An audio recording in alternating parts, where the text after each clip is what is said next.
Welcome to Daily Dose Radio, a 5-minute devotional podcast studying the Psalms verse by verse. Broadcast from the ever-beautiful Sharonville, Ohio, on the sunny side of Cincinnati. Hey, welcome back to Daily Dose Radio. This is your home for fair trade Bible study that is spiritually and socially sustainable. Today, we're looking at Psalm 136. We're doing part 2 this week. I'm going to look today at verses 16 through 18. So I hope you can join me today as we read those verses. And we're beginning now the section on inheritance. So this is very important. I want you to hang with me while we go through this part because it's very important. And I think it speaks to the situations in the world right now. And we'll talk about that some here in just a minute. So let me read for you my translation beginning in verse 16, Psalm 136. Who guided his people in the wilderness, for his mercy is everlasting. Who smote great kings, for his mercy is everlasting. Who slew majestic kings, for his mercy is everlasting.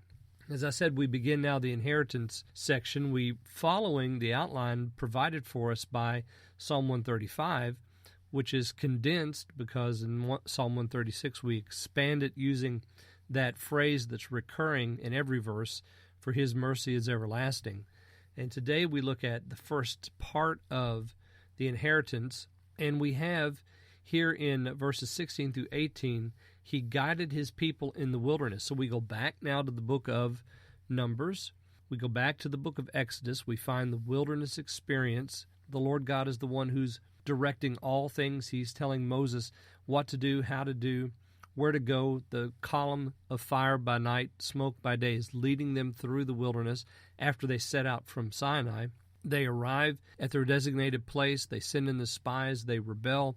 And then they wander for 40 years, and he leads them. Even then, God's mercy is still being described by his leading them even after rebellion. He could have given up on them and let them go back to Egypt. But no, he wasn't going to do that. He's right there with them. He stays with them, even though he judges them. And that generation never sees the land. Even Moses and Aaron can only look in.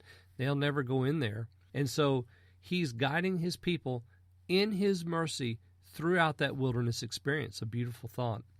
And then we have in 17 and 18, who smote great kings. Now that's a phrase that comes right over from 135. And then we have this one, which is new, who slew majestic kings. So we have parallelism here between those two verses. And I thought it would just be kind of fun for kicks and giggles just to look at what kings we're talking about. So the very first time we have a conflict in the Exodus Numbers story is with Amalek. Now, except for what happened with Egypt, but we've already dealt with that. So in the wilderness, Amalek comes out against them, and they're going to attack. And we know they're defeated there in Exodus chapter 17. This is the place where Moses goes up on the hilltop, and Aaron and Hur hold up his hands. Joshua leads the army, and they defeat Amalek. Then we have the king of Arad attacking, and the king of Arad is a southern city, and must have been a city-state at that time. So he attacks and is defeated. That's found in Numbers chapter 21. Then we have Sihon, king of the Amorites, who attacks Israel when they come up around the Dead Sea and they're entering the east side of the land. His property was on that east side, his kingdom, and he comes out against Israel, won't let them pass through. They're defeated. They defeat Sihon. And then Og comes out, which is north now of Sihon's territory, so up further towards the Galilee and the eastern edge of Jezreel Valley and all that property there in Gilead. So we have that area now. That king, Og, comes out, and he's defeated at his capital, Edrei. So we have all of these kings defeated. Oh, and then the Midianites. We also have the Midianites coming out opposing them in Numbers 25 and in Numbers 31. And, of course, that's also the Baal Peor incident. So we have to remember that as well. This is a recitation in just a few verses of all that the Lord has done because his mercy was good to his people. Join me again tomorrow. We're going to look at verses 19 through 21 on Daily Dose Radio. Thanks for listening to Daily Dose Radio. I'm David Smith.